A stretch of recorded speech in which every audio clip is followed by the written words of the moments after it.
welcome. Thank you. Good morning, Ed. Good afternoon, everybody, and welcome. She told me that this is really a question and answer session.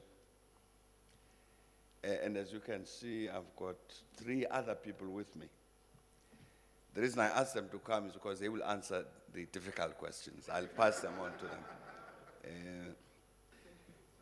I was saying that, you see, I think all of us understand this very well, that our continent faces many challenges.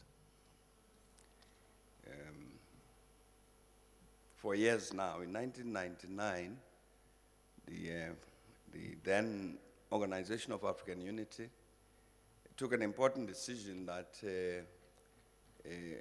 we would no longer, the continent would no longer recognize governments or that had taken power by unconstitutional means. And indeed, we all thought that when we took that decision, it was a summit meeting in Algiers, that this would be a very strong deterrent against all the soldiers who like carrying out military coups on the continent. But of course, you know very well what happened since then, that the military coups have continued. The most recent one being in Mali. But I'm saying that, you see, all of us know that the continent has got very, very important challenges. And it's quite clear that one of these challenges is the weakness of leadership. In many instances, you'd find that the reason certain problems persist is because of weak or wrong leadership. And so it was clear, I think, that we have to address this matter. It's not easy. How do you produce the kind of leader that we need, that the continent needs? The kind of African who would first of all have a grasp of the challenges that the continent faces. And secondly, a good idea as to where to go in order to address those challenges. And thirdly, to have whatever professional skill might be required in order to exercise that function of leadership. I'm saying it's not easy. The professor here has been teaching that subject of leadership, to empower all of us to be able to provide this leadership which the continent needs, and without which leadership it's not possible for the continent to extricate itself from the problems that it's facing. So I do hope, Maureen, that is why we're all of us here. Because in the end, what should be inspiring all of us, yourselves here and the teachers that are sitting here, is how do we build this cadre that's not just interested in a diploma, a piece of paper or whatever, but really this, to answer this question practically, what is it that we do to change our continent, our society, our continent for the better? To decide ourselves where the continent should be and not listen to other people, and do what needs to be done in order to ensure the continent gets to where we want it to be. So I'm saying that I hope that we're all of us here because we're inspired by that objective. And hopefully Maureen and these teachers here and this university will indeed help, at least to impart some of the knowledge that all of us need in order to transform ourselves into that agent of change on the continent. So that by the time we finish, that pool of those agents of change should have expanded, because as I was saying, I think without that, we will not be able to solve these problems which the continent faces. Okay, thanks.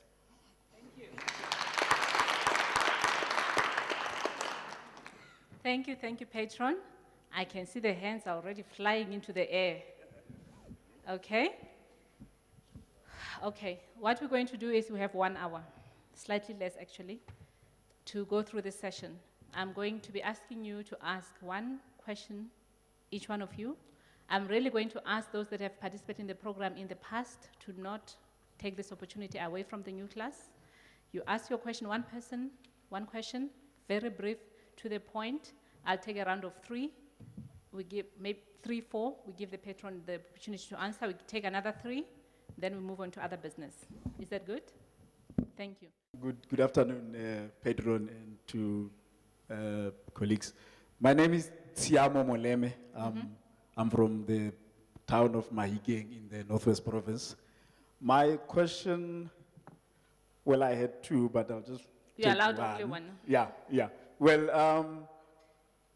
I just want to know, I've read a book, The Dream Deferred by Michael Fesser, which he indicated that the patron is intending to write one day. And my question is, I know you are busy with Sudan and other African matters, but my question is, when can we expect this book from you? And I really hope that you'll invite me to the book launch when it happens. My name is Ngengelezi Wiseman Masugo. Yes, Wiseman. I'm from Eshowa, but now I'm based in the Eastern Cape. My question that I would like to ask is from the political economy question. How do we address the issue of land without human destruction? Okay. Why I'm asking this question is that how do we deal with the issue of land without fighting, without affecting agriculture as the driver of economy in the African continent? Wonderful. Thank you. Thank you. Quite brief and to the point. Thank you very much. My name is Simo Zulu from Eskawini, KwaZulu-Natal. Yebo, Buti. Okay. Mr. President, in terms of your own assessment of the first decade of the that the African Union was established, how would you define or characterize the nature of the relations between the African continent and our former colonial powers? To what extent have we succeeded as Africans in defining the nature of our relations with the rest of the world? If not, why not? And what can we do as Africans about this? Thank you. My name is Bridget Birunji, and I'm Ugandan. My question is, with South Africa on the BRICS, how then would you involve the rest of Africa, especially with the last conference in China, the delegation from Africa was only South African? I'm Sharon Zwani. I want to find out, or maybe just ask the President, what wise words would he have for the new AU chairperson in terms of her finding a way to bridge the obvious gap between the Francophone and Anglophone countries? And does he see her election as having developed the continent? Okay. Thanks. Patron? I would say to Sharon, don't believe this story that what this contest for the chairpersonship of the AU Commission was split along, divided along Francophone, Anglophone lines. That's not correct. I've seen that story put out in the media, but it's not correct. That wasn't the problem.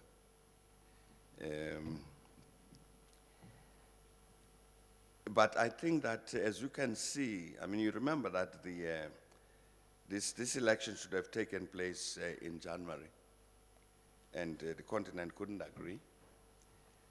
And in the end, it took place now, and again had to go through a number of votes. So I think that what that tells all of us is that clearly there is a need to engage in some process of reconciliation. I think within the continent. I think it would be important to find out, to have some clearer idea as to why people voted the way they did. And I'm saying it was not because of Anglophone-Francophone division. I think it would be necessary to have some sense as to why people voted the way they did in order to address that particular problem. And in particular, I think that we've got to strengthen that process of interaction, I'm saying reconciliation among ourselves as Africans around this issue, I think needs to result in a strengthening of a sense of cohesion within the continent. Because you have seen that in the recent past, the continent has pulled in different directions with regard to important questions. If you take, for instance, the matter of what happened in Cote d'Ivoire after the presidential elections, end of November 2010, there were differences about how to handle that situation. There were differences about how to handle the situation in Libya. So I think it's going to be very important that we don't allow the matter of this contest about who should chair the AU Commission, we should not allow that matter adds to the divisions that we've seen on our continent. Because that's directly relevant to the matter that was raised by Simon Zulu about relations between Africa, former colonizers, our place in the world, and all of that. Because it's quite obvious that as we have demonstrated that kind of weakness, that those divisions among ourselves, and I was saying speaking in different voices, acting in different ways, that's opened the space for these former colonizers and others then to do what they think is in their interest and what they need to do with regard to the continent. So it is important that we build up that sense of unity, because if we don't, clearly, then this process really of neocolonialism will take root on the continent. So what I would say with regard to this question that was put by Simo is that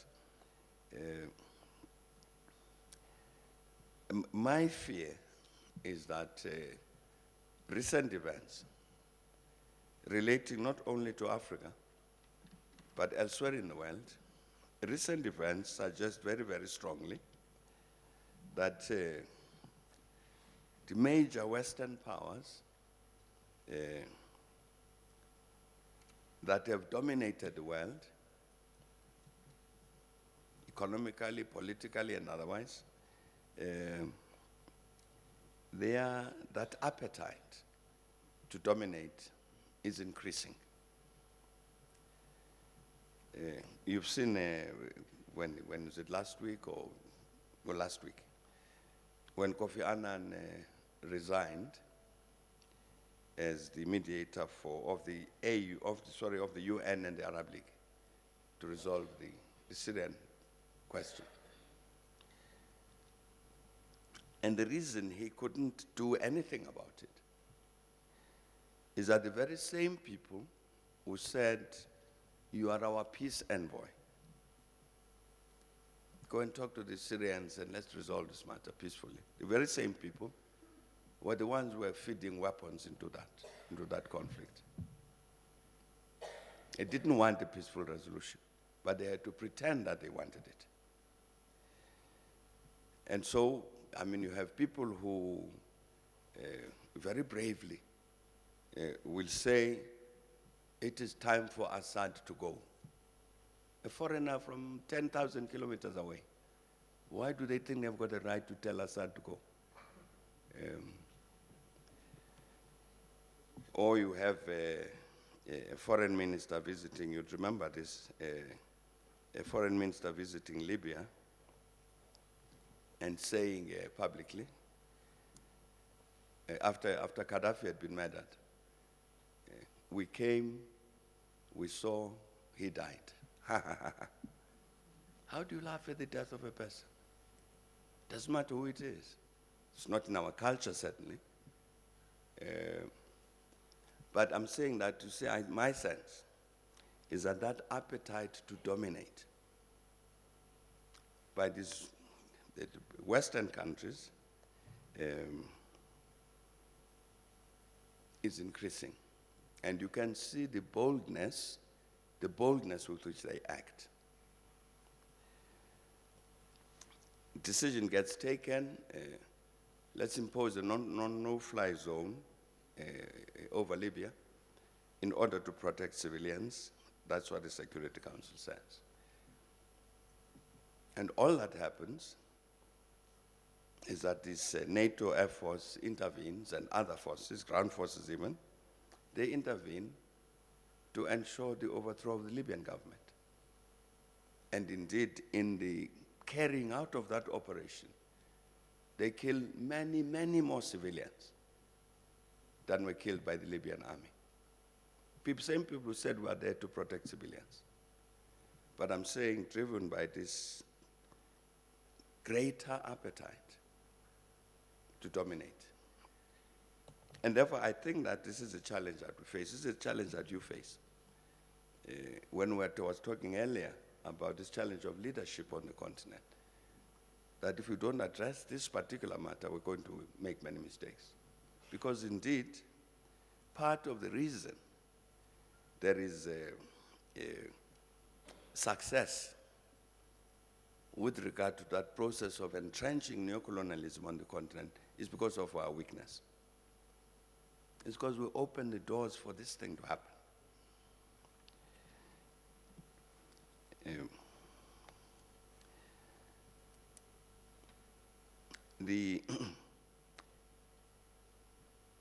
In that context, it's clear that one of the things that we have to do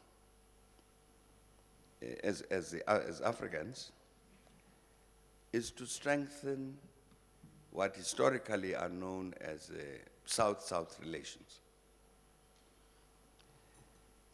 Unfortunately, there is, for some years now, there has been a regular process of interaction between the continent Africa and India, based on a formal agreement between the Indians and ourselves.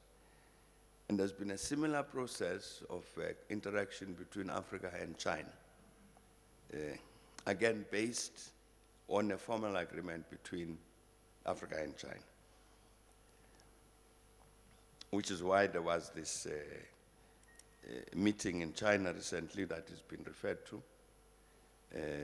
which was not a BRICS meeting, but it was that Africa-China meeting. This Bridget raised this particular issue. I think it's important that we have to strengthen that South-South relationship. You will hear, I'm sure all of us hear this all the time, about the intentions of the Chinese with regard to Africa, that these are the new colonizers. And these Africans must be very scared of these people. I think I was saying somewhere, maybe here, that when we grow up, as a child, as a young person, I went to primary school in Queenstown, the Eastern Cape. That's one of them. Just like different primary schools, but I also went to Queenstown. And the second last street of Queenstown white Queenstown. Second last street, for some reason I have never been able to find out, was occupied by Africans. And the last street before the township, they had shops there. So we stayed in this, what was called Scanlan Street. And behind us were the shops, and further on, the African township. And this street behind us had some Chinese traders. So, staying with my uncle in Queenstown, what they would do, particularly my aunt, his wife, whenever she wanted to frighten us, she would say, I will send you to the Chinese. Because she had a story that showed, and they've got a shop where you can buy all sorts of things. But behind there are big pots, and they like eating Africans. So they will get you and they will cook you there. So they're still frightening us about the Chinese, that they want to eat us. Yeah. But the important point about the relationship between ourselves and China, as I was saying, is that there is actually a formal agreement between ourselves as Africans and China about the nature of the relationship, including the economic relations. Those relations are governed by an agreement which was formally negotiated between the two. My view is that there's a bit of a problem about that. And the problem is not Chinese or the Chinese. The problem is us. Because when they then come, they say, all right, we agreed that China needs raw materials and Africa needs to develop and transform its economy, not just to be an exporter of raw materials. Agreed, fine. Okay. These are the raw materials we want. Now, in what industry do you want us to invest? Then run into problems. Even just of designing a project to say, okay, here is an investment project that you, the Chinese, must look at in the context of this. So I'm saying it becomes an unequal relationship, not because of what the Chinese are doing, but because of what we are not doing. We don't have a similar agreement with the Americans or the French or the British or the Germans or any of these people. We can regulate the relationship between Africa and China on the basis of the agreement that has been concluded. So I think that it's clear that the reason that the BRIC countries agreed that South Africa should join them is because clearly you could not have an organization like that which would have people from Latin America, people from Asia, people from Europe, and nobody from Africa. I'm saying it was correct that they should do that. But I think the more important relationship for us as Africans is this one that is defined by the agreements we have with the Chinese and with the Indians. And indeed, because it's quite clear, I'm sure all of us are familiar with this, that already the Chinese economy is the second biggest in the world, with all manner of predictions being made about when it's going to be the first biggest. So clearly it's in our interest to make sure that we construct a relationship with China which is mutually beneficial. And in this case, fortunately, it's possible to do it. Sit down, negotiate, and agree practically what is it that we do on the basis of this. But it means that we should have people like yourselves who are able to sit on the other side of the table, conscious of the African challenges, and be able to negotiate an agreement properly,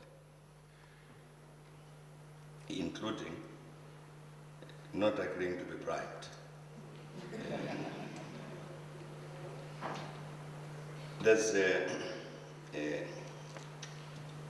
a book which which was published, I think, towards the end of 2010, if not last year, 2011, by a British academic.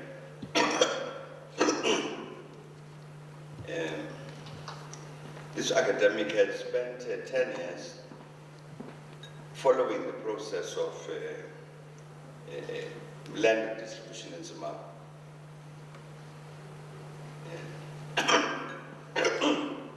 Thanks. He was following up on this, studying this for 10 years. So he's written a book. I'll find the name of the author of the title and give it tomorrow, so you can ask it so that you can buy it. It's important to read it. This is a British academic who says, contrary to all of these negative things that have been said about the land distribution, a program in Zimbabwe, it's actually benefited 350,000 families. You've got new farmers there because now they have land. And he says the story that this land reform had to do with distributing land among cronies, the leadership of ZANU-PF and government and so on. He says not true. In fact, this is the most important process of a fair distribution of land that the whole world has seen in recent times. And then he says, the second thing that he wants to correct is the notion that that redistribution of the land has destroyed agriculture. This is not true.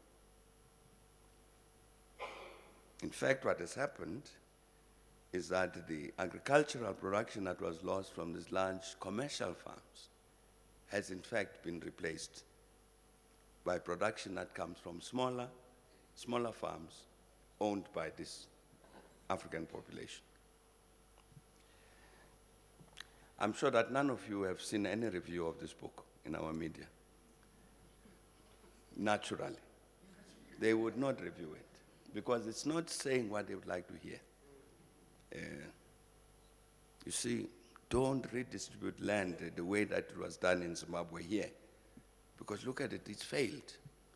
This cronyism and agricultural production has dropped, and so it's not true.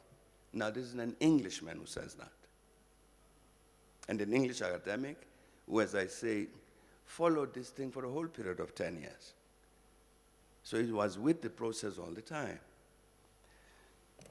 They don't review the book here because it does not tell the story that they want to hear. So it is possible to redistribute land in a manner, I'm just responding to the matter that was raised by Ngengelesi, in a manner that does not destroy agriculture. It's possible.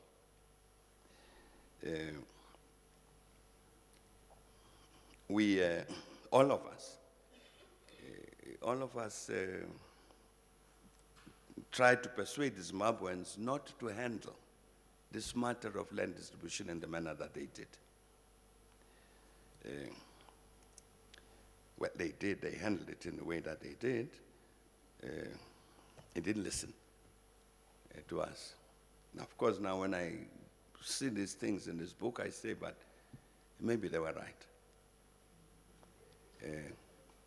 Because in reality, I challenge the professor here to give me an example over the last 100 years where you've had a process of land redistribution to benefit ordinary peasants, where you've had a process of land redistribution that has been done nicely.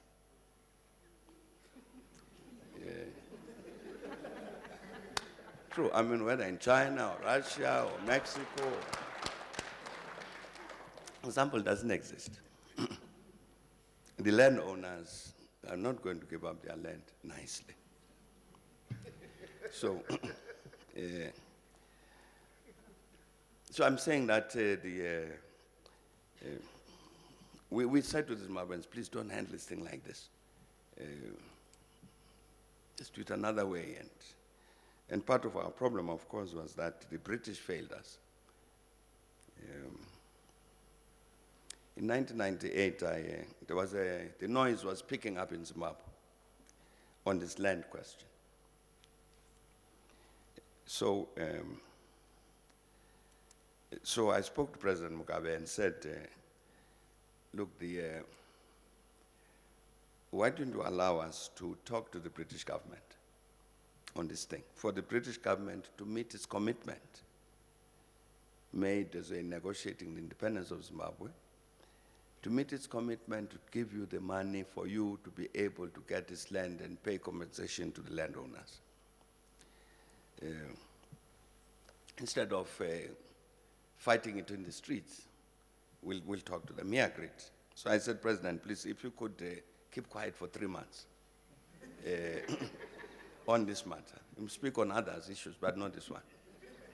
So he agreed. So indeed, we spoke to the Prime Minister, Tony Blair, at the time, and discussed this thing. It so happened that during that year, this was 98, the British had a budget surplus, and so did the Canadians, the Australians, and the New Zealand as a white Commonwealth.